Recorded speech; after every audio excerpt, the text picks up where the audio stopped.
Real उपनिषद book है। पिछले video पे हमने जहाँ तक पढ़ा था उसके बाद आज इस वीडियो पे यहाँ से शुरू करते हैं। रियल रामायण, महाभारत, वेद पुराण, कामसूत्र, उपनिषद, ये सब बुक अगर आप शुरुआत से पढ़ना चाहते हो तो इस वीडियो के नीचे चैनल के नेम या पिक्चर पे क्लिक कीजिए, या फिर चैनल का नाम कुछ अलग कुछ रोचक को यूट्यूब पर सर्च करके उस पर क्लिक करके प्लेलिस्ट में जाके देख सकते हैं। तो नारायण उपनिषद। ब्रह्म हम दोनों गुरु शिष्यों की साथ की रक्षा करें, शिष्य की साथी रक्षा करें, हम दोनों एक साथी पालन करें, हम दोनों एक साथी पराक्रम करें, हम दोनों का अध्ययन पराक्रमी हो, दोनों किसी से द्वेष ना करें। ओम शांति। ये शांति पाठ है जो हर उपनिषद की शुरुआत में लिखा जाता है। ओम पुरुष रूप नारायण ने कामना की कि प्रजा की सृष्टि होना चाहिए, तब नारायण में से प्राण की उत्पत्ति हुई और मन तथा सब इंद्रियों की उत्पत्ति भी उन्हीं से हुई। आकाश, वायु, ज्योति, जल और पृथ्वी जो विश्व को धारण करती है, इन सब पंचभूतों की उत्पत्ति भी नारायण से हुई। नारायण से ही ब्रह्मा जी उत्पन्न हुए, नारायण से रुद्र की उत्पत्ति हुई, नारायण से इंद्र उत्पन्न हुए, नारायण से प्रजापति उत्पन्न हुए, नारायण से ही 12 आदित्य, रुद्र, आठ वसु और सब प्रकार के छंदों की उत्पत्ति हुई। ये नारायण में से ही आते हैं और उसी में लय को प्राप्त होते हैं। ऋग्वेद के इस शिरोमय श्रेष्ठ अंग का विद्वान अध्ययन करते हैं। नारायण नित्य रूप है, नारायण ब्रह्मा रूप है, नारायण शिव रूप है, नारायण चक्र रूप है, नारायण काल रूप है, नारायण दिशा रूप है, नारायण विदिशा रूप है, नारायण ही ऊपर है, नारायण ही नीचे है, नारायण ही भीतर और बाहर है। जो कोई उत्पन्न हुआ है और उत्पन्न होगा वो सब नारायण रूप ही है। एकमात्र नारायण ही निष्कलंक, निरंजन, निर्विकल्प, वर्णन से रहित और शुद्ध देव हैं। इनके अतिरिक्त और कहीं कोई नहीं है। जो इस प्रकार जानता है वो विष्णु रूप हो जाता है, वो विष्णु के समान हो जाता है। विद्वान लोग यजुर्वेदक्त इस श्रेष्ठ तत्व का अध्ययन करते हैं। आरंभ में ओम का उच्चारण करना, उसके पीछे नमः उच्चारण करना और अंत में नारायणेति का उच्चारण करना। ओम में एक अक्षर है, नमः में 2 अक्षर है और नारायणेति में 5 अक्षर है। इस प्रकार ये नारायण का 8 अक्षर का मंत्र होता है। इसका जप और ध्यान करने से मनुष्य अकाल मृत्यु से बचकर पूर्ण आयु को भोगता है। उसे प्रजा, स्त्री, पुत्र आदि धन संपत्ति की और गो आदि पशुओं की प्राप्ति होती है। अंत में वो अमृतत्व को प्राप्त होता है। सामवेद के इस शिरोनाथ की विद्वजन अध्ययन करते हैं। अकार, उकार और मकार युक्त ये पृथक ओम आनंद रूप, ब्रह्म पुरुष रूप और प्रणव स्वरूप है। ये अनेक प्रकार से समगात्रा है, इसको ओम कहते हैं और इसके जप से योगी जन संसार के समस्त बंधनों और बारंबार जन्म लेने से छूट जाते हैं। ओम नमो नारायणेति इस मंत्र की उपासना करने वाला वैकुंठ धाम को जाता है। ये पुंडरीक हृदय रूपी कमल विद्वान रूप है, इससे विद्युत की आभा प्रकट होती है। तो दोस्तों, कुछ लोग कहते हैं कि कृष्ण गोलोक गए थे, तो अगर कृष्ण विष्णु थे तो वैकुंठ लोक गए, ऐसा क्यों नहीं लिखा है? फिर कुछ लोग कहते हैं कृष्ण वैकुंठ लोक गए हैं, ऐसा बहुत मतलब लिखा कहीं है नहीं।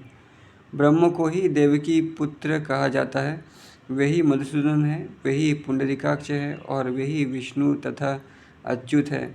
सर्व प्राणी मात्र में वही नारायण रहते हैं। वे कारण पुरुष होते हुए भी कारण सहित है, वही परब्रह्म है। विद्वान लोग अथर्ववेद से इस सारभाग का अध्ययन करते हैं।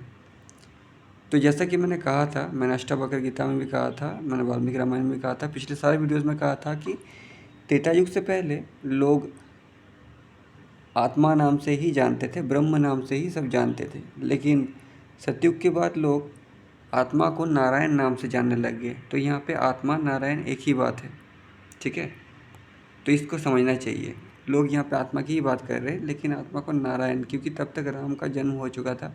प्राय समय इस मंत्र का जय करने से रात्रि में जो पाप किए हो वे सब नष्ट हो जाते हैं, और इसी प्रकार सायंकाल को जप करने से दिन के पाप दूर होते हैं। इस प्रकार प्रातः और सायं इसका जप करने से मनुष्य निष्पाप हो जाता है। इसके मध्य दोपहर को सूर्य के सम्मुख इसका जप करने से पंच महापातकों और उपपादक पातकों से छुटकारा हो जाता है। और सूर्य नारायण की भी उपनिषद यहाँ पे कहा गया है। इसके बाद हम लोग पढ़ेंगे नारायण उपनिषद के बाद। नारायण उपनिषद बहुत छोटा है, उसे सब वेदों के पारायण का फल प्राप्त होता है और नारायण का सामुज्य प्राप्त होता है। इस प्रकार जानने से नारायण से साक्षात्कार होता है। सूर्य उपनिषद। फिर शांति पाठ है। बृहस्पति हमारा कल्याण करे। ओम शांति। अब सूर्य संबंधित अथर्ववेदीय मंत्रों की व्याख्या की जाती है। इस मंत्र के ऋषि ब्रह्माचंद गायत्री देवता सूर्य हैं। हंस स्वतः अग्नि नारायण युक्त बीज और हलेखा शक्ति है। कीलक वियत आदि सृष्टि से संयुक्त है। इसका विनियोग चारों प्रकार के पुरुषार्थ सिद्धि में करते हैं। 6 स्वरों पर प्रतिष्ठित बीज सहित आपड़ंग रक्त कमल पर स्थित 7 अश्वों से युक्त रथ पर आरूढ़ हिरण्य वर्ण 4 भुजाओं में 2 कमल बर मुद्रा और अभय मुद्राधारी कालचक्र के विधायक सूर्य को इस बाती जानने वाला ही ब्राह्मण है, जो सूर्य नारायण प्रणव के अद्भुत चित्त सत आनंदमय तथा भू स्व रूप से त्रिलोक्य रूप के है। उन्हीं विश्व रचयिता के महान तेज का हम चिंतन करते हैं। वे भगवान हमारी बुद्धियों के प्रेरक हैं। सूर्य संपूर्ण स्थावर जंगम की आत्मा है। उन्हीं से इन भूतों की उत्पत्ति होती है। उन्हीं से यज्ञ मेघ और आत्मा आविर्भूत होते हैं। हे आदित्य, हम तुम्हें नमस्कार करते हैं। तुम ही कर्म और कर्ता हो, तुम ही ब्रह्मा और विष्णु हो।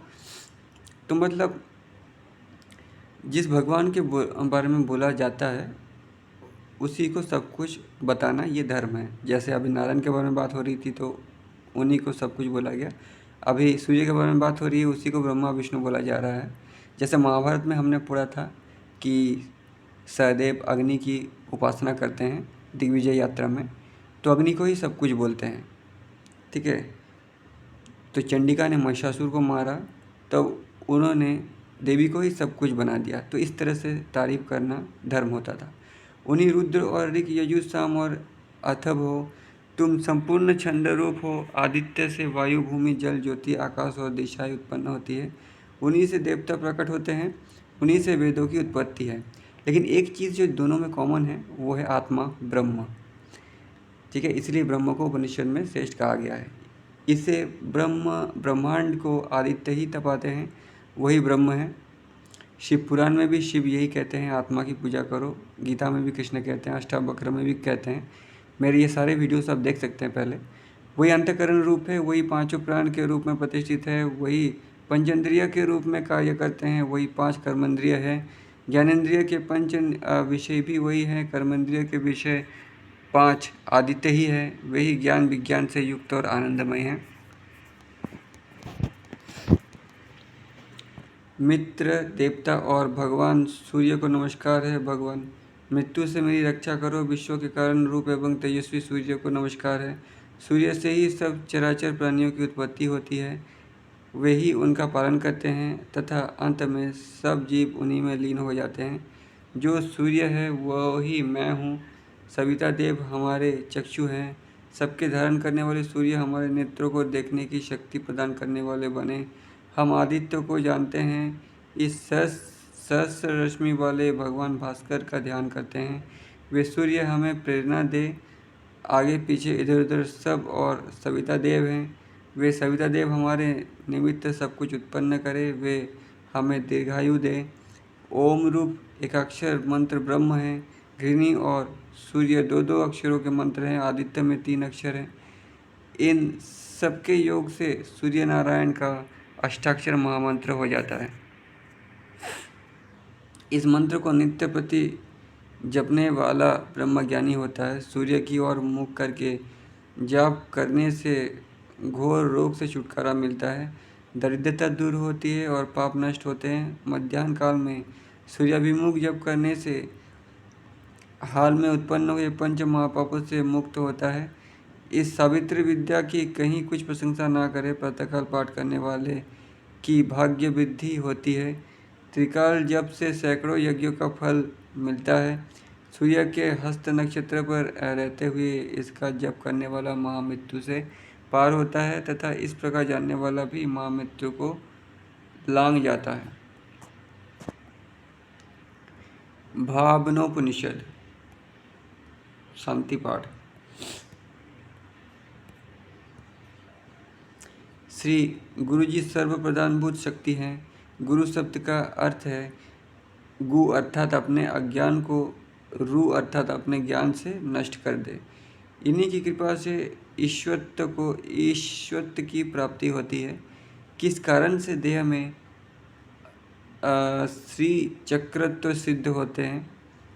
9 छंदों से युक्त शरीर है और विमल से लेकर ईशान तक 9 शक्तियाँ से युक्त भी चक्र है। माता इसकी माता वासुकी, कुरुकुला देवी और वराही पिता के रूप में है। पुरुषार्थ, उद्योग, परिश्रम चारों पुरुषार्थ, धर्म, अर्थ, काम, मोक्ष ही इसके 4 समुद्र हैं। देह ही नवरत्न द्वीप है। इस द्वीप की आधारभूत शक्तियाँ योनि, मुद्रा आदि सर्व संक्षोहिणी, प्रयत्न वर्णित महात्रिपुर सुंदरी आदि 9 हैं। त्वचा आदि 7 धातुओं से मुक्त संकल्प विकल्प ही कल्प वृक्ष है। उस परमात्मा से भिन्न प्रतीयमान तेज स्वरूप सा जीव ही उद्यान है। जीव के द्वारा आस्वादन किए जाने वाले मधुर, अम्ल, खट्टा, तीखा, कड़वा, कसेला और नमकीन रस 6 ऋतुएं हैं। क्रिया नाम जो शक्ति वही पीठ है। कुंडलिनी रूप ज्ञान शक्ति ही पर है। इच्छा शक्ति हो महात्रिपुर सुंदरी नामक आराध्य भगवती है। जानने वाला ही हवन करने वाला, ज्ञान ही अर्ध एवं जानने लायक वस्तुएं ही हावी रूप हवन करने का द्रव्य है। ज्ञाता ज्ञान ज्ञेय को अभय मानना ही श्री चक्र का पूजन है। नियत भाग्य के मुक्त, श्रृंगार, वीर, करुणा आदि 9 राशि, अनिमा, महिमा, गरिमा आदि 10 सिद्धियां हैं। काम, क्रोध, लोभ, मद, मात्सर्य, पुण्य तथा पाप से युक्त ब्रह्मी आदि 8 शक्तियां हैं। पृथ्वी, जल, तेज, वायु, आकाश, कान, त्वचा, आँख, जीभ, नाक, वाणी, हाथ, मन, मूत्र, इंद्रिय आदि विकारी की 16 शक्तियां हैं। वचनादान, गगन, विसर्ग, आनंद दान, उपादान, उपेक्षा, बुद्धि और अनंग कुसुम आदि 8 शक्तियां हैं। आलम्बुषा, कुहू, विश्वधरी, वरुणा, हस्ती, जिह्वा, यशस्विनी, अश्विनी, गांधारी, पूषा, सखिनी, सरस्वती, ईड़ा, पिंगला, सुषुम्ना, ये 14 नाड़ियाँ सर्व संक्षोभिनी 14 देवतात्मक है। प्राण, अपान, उदान, समान, व्यान, नाग, कूर्म, कुकुर, देवदत्त, धनंजय ये 10। वायु सर्व सिद्धिप्रद आदि ब्रह्ममुख 10 देवता प्रधान है। इन 10 वायु के संपर्क एवं स्थान भेद से रेचक, पूरक, शोषक, दाहक, प्लावक, अमृत ये 5 रूप से में वायु प्रधान है। अर्थात इन 5 नाम से ये वायु प्रधानता गृहीत होते हैं तथा मनुष्य में मोहक और दाहक होते हुए चबाए जाने वाले, चाटे जाने वाले, चूसे जाने वाले और पिए जाने वाले इन 4 प्रकार के अन्न को पकाते हैं। ये 10 अग्नि की कला स्वरूप वायु ही सर्वगत्य आदि अंतर्दशा देवात्मक है। शीत, उष्ण, सुख, दुख, इच्छा, सत्व, रज, तम आदि ही वशिनी आदि 8 शक्तियाँ हैं। शब्द, रस, रूप, रस और गंध आदि 5 तन्मात्रा ही 5 पुष्पों के बाण हैं और मन ही एक का बना धनुष है। अर्थात मन से ये रूपादि फेंके जाते हैं। वश में होना ही बाण है। राग, प्रेम ही बंधन है। द्वेषी अंकुश से अव्यवत महत्व, अहंकार, कामेश्वरी, वज्रेश्वरी, भगमालिनी आदि आंतरिक त्रिकोण के अग्रस्थित देवता है। 15 तिथियों के रूप से काल के परिणाम को देखना, 15 नित्य सदानुरूप आदि देवता है, उनमें वज्र स्वरी तथा भागमालिनी में आद्या प्रधान कामेश्वरी जो कि सच्चित्त आनंद घन स्वरूप है तथा परमात्मिक रूपा देवता है। सारांश ये हुआ कि इनके वशीकरण से रूपादि को वश में रखने से कुंडलिनी जीवात्मा आदि के ज्ञान को भलीभांति प्राप्त कर सर्वत्र एक भावना ही भावनोपनिषद है, जो कि मोक्ष का खुला द्वार है। अपने अंदर भाव को ठीक करना भावोपनिषद है। मतलब यहाँ पे भाव की बात की गई है। सलील तथा गुरु मंत्रात्मक देवताओं का एकीकरण रूप जीवत्व की कर्तव्य है। इस भावना से युक्त हो, इसका उपचार पूजा है। ब्रह्म ही है, ब्रह्म से भिन्न कुछ भी नहीं है। ये तो कर्तव्यता, ये भी उपचार है। ब्रह्म और आभ्यंतर के कारणों की रूप ग्रहण योग्यता ही यही आह्वान है। इसका ब्रह्म और आभ्यंतर कारणों का एक रूप विषयों का ग्रहण करना ही आसन है। केवल कुंभक से सुषुप्ना प्रवेश के अनंतर मूलाधार तथा भुवों के मध्य है स्थित प्रत्येक और परिणाम के लाल और सफ़ेद पदों का एकीकरण ही पाद्य है। अपने शिष्यों को ये उपदेश करना कि ब्रह्माभिन्न सदुज्ज्वल दामोदानंद रूप से स्थिति हमेशा करनी चाहिए, ये आद्य है। स्वयं स्वच्छ तथा स्वतः सिद्ध ही आचमनी है। चिद्ध रूप चंद्रमयी के सर्वांग का स्मरण ही स्नान है। चिद्ध अग्नि स्वरूप परमात्मा शक्ति का स्फुरन ही प्रकाशित होना वस्त्र है। इच्छा आदि 3 शक्तियों के त्रिगुणात्मक होने से प्रत्येक के जो 27 भेद तथा इच्छा ज्ञान तथा क्रिया शक्ति स्वरूप ब्रह्म ग्रंथि भद्रसता नाड़ी सुषुम्ना यही ब्रह्म सूत्र है, क्योंकि यही ब्रह्म की द्योतिका है। अपने से भिन्न वस्तु का स्मरण न करना ही आभूषण है। स्वच्छ स्वरूप जो ब्रह्म उससे भिन्न कुछ नहीं है, यही स्मरण करना गंध है। सब विषयों का मन की स्थिरता से अनुसंधान ही फूल है और उन्हीं को स्वीकार करना धूप है। वायु युक्त योग के समय प्राण अपान की एकता से सुषुम्ना में सच्चित आनंद उल्का रूप जो प्रकाश है, आकाश देह है, वही दीप है। अपने से भिन्न सभी विषयों में मन की गति का जान आना, रुक जाना, न आना, यही नैवेद्य है। तीनों अवस्थाओं का एकीकरण ही पान है। मूलाधार से ब्रह्मरंध्र प्रयत्न तथा ब्रह्मरंध्र से मूलाधार बारंबार गतागत करना, आना जाना ही प्रदक्षिणा है। चतुर्थी अवरथा में स्थित रहना है भी नमस्कार है। देह की जड़ता में डूबना अर्थात आत्मा को चैतन्य मानकर देह को जड़ मानकर स्थित रहना ही बलि है। अपनी आत्मा सत्य स्वरूप है, ये निश्चित करके कर्तव्य अकर्तव्य उदासीनता नित्यात्मक विलापन आत्मा चिंतना शक्ति ही यज्ञ होम है तथा स्वयं उस परब्रह्म की पादुकाओं में डूबे रहना ही परिपूर्ण ध्यान है। सारांश ये हुआ कि जैसे पूजा के लिए धूप दीप गंध नैवेद्य दक्षिणा नमस्कार प्रदक्षिणाग्नि अपेक्षित होती है, वैसे ही परब्रह्म की प्राप्ति के लिए ऊपर बताई गई वस्तुओं का साधन कर लेना ही तद धूप दीप आदि है। इन्हीं से वो ब्रह्म दृष्टिगोचर हो जाता है।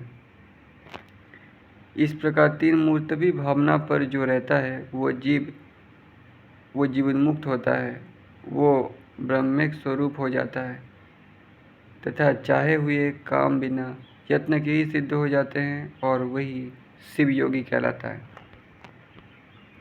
चतुर्वेदोपनिषद, हाँ तो इसे महाउपनिषद ही कहा जाता है। सर्वप्रथम एक नारायण ही था, न ब्रह्मा न शिव था और न वायु पृथ्वी आकाश नक्षत्र एवं सूर्य में कोई था। वो अकेला नर ही था। ध्यान में स्थित उस नर के गस्तक से पसीना गिरा, वही यह जल राशि है। यही वो हमारे सुनहरे अन्न हैं। वही ब्रह्मा 4 मुख वाला हुआ। उसने पूर्वाभिमुख होकर भू इस बेहती गायत्री छंद एवं ऋग्वेद पश्चिमाभिमुख होकर भू इस बेहुती त्रिष्टुप छंद और यजुर्वेद उत्तराभिमुख होकर भूप इस बेहुती जगती छंद और सामवेद और अंत में दक्षिणाभिमुख होकर जनत इस बेहुती अनुष्टुप छंद तथा अथर्ववेद का उच्चारण किया। हजारों सिर वाले, हजारों आँख वाले, विश्व की उत्पत्ति करने वाले परमदेव जो कि सर्वत्र व्यापक है, हमेशा सर्वत्र विद्यमान एवं नारायण हरि आदि शब्दों से प्रसिद्ध है, उस ऋषि स्वरूप संसार के स्वामी समुद्रशाही विश्वरूप परम पुरुष का आश्रय लेकर ही यह संसार जीता है। तो मतलब जब कुछ भी नहीं था तब एक एनर्जी थी, ठीक है, एनर्जी की बात हो रही है यहाँ पे, लेकिन उसको एक नाम देना उस समय बनता था। इसलिए कमल कोश के समान आकाश की तरह हृदय में अधोमुख होकर लटका है, जो अपनी शक्तियों से सर्व कुछ करता है। उसके बीच में महान अग्नि जिनकी ज्वाला चारों ओर लपट मारती है और चारों मुख वाली लपकने वाली है, उसके बीच में ही बहिन शिखा है जो कि अन्य के ऊपर स्थित है। उन शिखा के मध्य में ही परमात्मा स्थित है कि स्वयं ही ब्रह्म शिव अक्षर ब्रह्म एवं परम प्रभु स्वयं प्रकाश है। जो ब्राह्मण इस महाउपनिषद को पढ़ता है वो यदि अश्रोत्रिय हो तो श्रोत्रिय कर्मकांडी हो जाता है, अनुपतित हो तो उपनीत यज्ञोविति हो जाता है। वो अग्नि पवित्र, वायु पवित्र, सूर्य पवित्र, सोम पवित्र, सत्य से पवित्र माना जाता है, हो जाता है। उसे सभी देव जानते हैं। उसने सभी तीर्थों का स्नान कर लिया तथा सभी यज्ञ भी कर चुका। उसने तो गायत्री के 60,000 जप कर दिए, इतिहास तथा पुराणों के हजारों जप वो कर चुका, 10,000 ओमकार का जप वो कर चुका। वो पुरुष अपनी दृष्टि मात्र से मनुष्य के पंक्तियों को, हजारों मनुष्यों को पवित्र कर देता है, 7वीं पीढ़ी तक के मनुष्य को पवित्र कर देता है एवं जो इसे पढ़ता है वो अमृतत्व को निश्चित ही प्राप्त कर लेता है, ऐसा भगवान हिरण्यगर्भ ने कहा है। देवता स्वर्ग में आए तथा हाथ उठाकर रुद्र की स्तुति करते हुए उनसे पूछा, कहा, तेरा आदि भू मध्य भूप शीर्ष स्व है, तू विश्वरूप है, तू ही एक ब्रह्म है। द्विविध त्रिविध होम किया गया, आहूत दिया ना दिया, सर्व सब कुछ विश्व संसार अविश्व किया ना किया, पर अपर परायण सब तू ही है। हम सोमपान अमृत होवे, हमें ज्ञान प्राप्त हो, हम देव आपको नमस्कार करते हैं। अमृत मृत मत्स्य सोम सूर्य पूर्व संखार आदित या जो अक्षर अविनाशी प्राज्ञापत्य सौम्य सूक्ष्म है, उसे मोह को गारो, भाव को भाव से, सौम्य को सौम्य से, सूक्ष्म को सूक्ष्म से ग्रसित करते हैं, उस महाग्रास को ग्रसित करने वाले को नमस्कार है। चाक्षुषोपनिषद। अब पाठ मात्र से सिद्ध हो जाने वाली चक्षुषी विद्या का वर्णन करते हैं। ये विद्या नेत्र रोगों का नाश करने वाली है तथा नेत्र को तेजयुक्त करने में समर्थ है। इस विद्या के ऋषि अहिच्युग्न छंद गायत्री देवता सूर्य हैं। इसका विनियोग नेत्र रोगों के शमन के लिए होता है। हे सूर्यदेव, तुम चक्षु के अभिमानी देवता हो, तुम चक्षु के तेज रूप से स्थित हो। मेरी रक्षा करो, मेरे नेत्र रोग को शीघ्र शांत करो। मुझे अपने स्वर्ण के समान तेज के दर्शन कराओ, जिससे मैं अंधा ना हूँ। ऐसा उपाय करो, कल्याण करो। मेरे जितने ऐसे पाप हैं जिनके द्वारा देखने की शक्ति अवरुद्ध हो रही है, उन सबको समूल नष्ट कर दो। नेत्रों को तेज देने वाले दिव्य स्वरूप भगवान भास्कर को मेरा नमस्कार है। करुणा करने वाले अमृत स्वरूप को नमस्कार है। सूर्य भगवान को नमस्कार है। नेत्र के प्रकाश रूप सूर्य नारायण को नमस्कार है। आकाश में विहार करने वाले सूर्य को नमस्कार है। अत्यंत श्रेष्ठ रूप को नमस्कार है। रजोगुणमय सूर्य को नमस्कार है। तमोगुण के आश्रयभूत सूर्य को नमस्कार है। हे प्रभु, मुझे असत से सत की ओर ले चलो, अंधकार से प्रकाश की ओर ले चलो, मृत्यु से अमृतत्व की ओर ले चलो। उष्णता युक्त भगवान सूर्य सूची रूप है। हंस रूप भगवान सूर्य सूची रूप और अप्रतिरूप है। जो ब्राह्मण इस चक्षुष्मति विद्या का पाठ नित्य करता है उसे नित्य से संबंधित कोई रोग नहीं होता, उसके कुल में कोई अंधा नहीं होता। ये विद्या 8 ब्राह्मणों को उपदेशित करने पर इसकी सिद्धि प्राप्त होती है।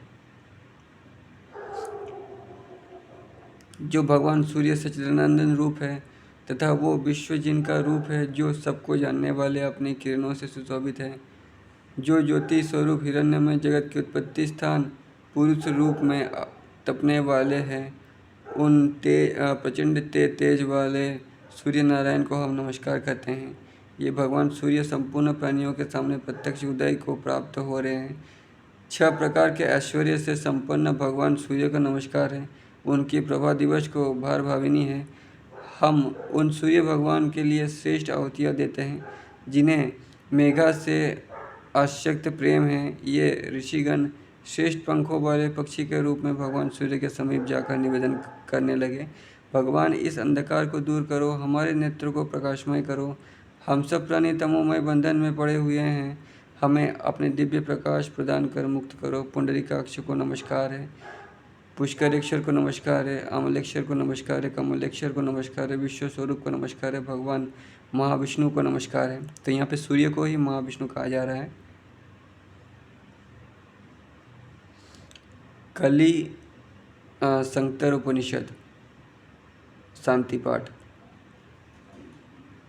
द्वापर युग के अंत की बात है। नारद मुनि ब्रह्मा जी के पास जाकर बोले, प्रभु, भूलोक में घूमता हुआ किस तरह से कलिकाल से छुटकारा पाने में समर्थ हो सकता हूँ। ब्रह्मा जी प्रसन्न हुए और बोले, वत्स, आज तुमने अत्यंत प्रिय बात पूछी है। समस्त वेद मंत्रों का गुप्त रहस्य मैं तुझे बताता हूँ।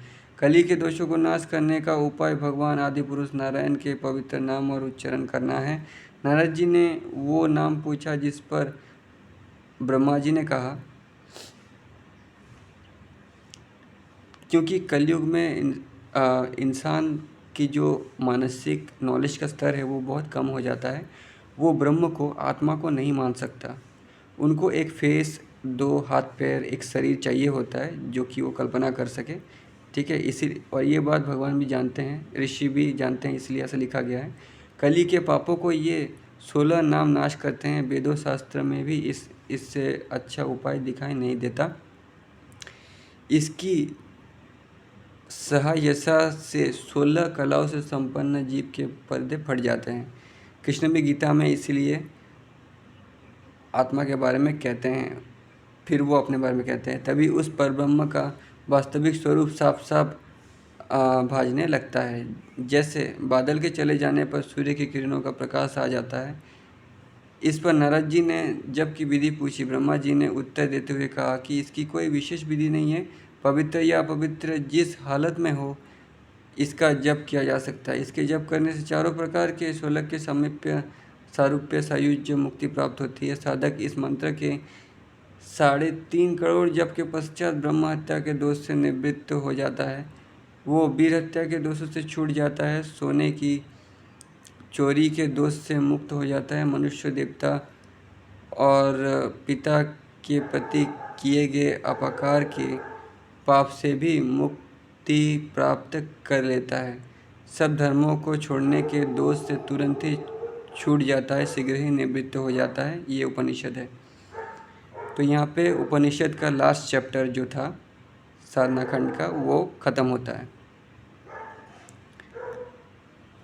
तो आपको अगर बुक को शुरुआत से पढ़ना है तो कुछ अलग कुछ रोचक को यूट्यूब पे टाइप कीजिए, फिर एक ऋषि का चिन्ह और नाम आएगा, उस पर क्लिक करके आप प्लेलिस्ट में जा कर के शुरुआत से पढ़ सकते हो। वाल्मीकि रामायण, महाभारत, ऑथेंटिक पुराण जो है 10,000 से 18,000 श्लोक वाले, उपनिषद, कामसूत्र, वेद, कुरान, ये सब आप पढ़ सकते हो। तो आज के वीडियो पे इतना ही। इसके बाद हम नेक्स्ट बुक शुरू करेंगे। तो मिलते हैं अगले वीडियो पे, तब तक के लिए धन्यवाद।